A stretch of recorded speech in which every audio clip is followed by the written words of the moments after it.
নীলষষ্ঠীতে পুজো দিতে যাব বর্ধমানেশ্বরে। আমাদের বর্ধমানে আলমগঞ্জে একটা খুব বড় মহাদেব আছে, বর্ধমানেশ্বর নামে পরিচিত। চলুন আপনাদের সাথে নিয়ে আজকে যাই, পুজো দিয়ে আসি। আমার শ্বশুরবাড়ির নিয়ম 12টার পরেই পুজো দিতে হয়, বাতি জ্বালাতে হয়। চলুন।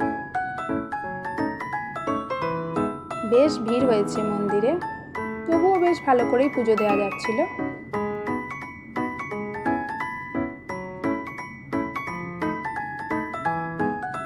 আমরাও পুজো সেরে পুষ্পাঞ্জলি দিয়ে নিলাম।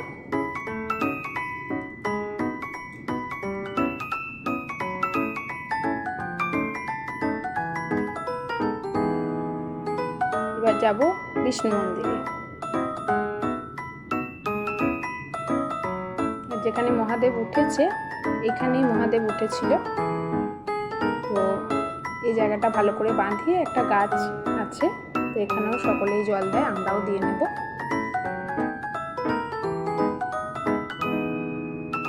এখানে কত ছোট ছোট শিবলিঙ্গ দেখুন।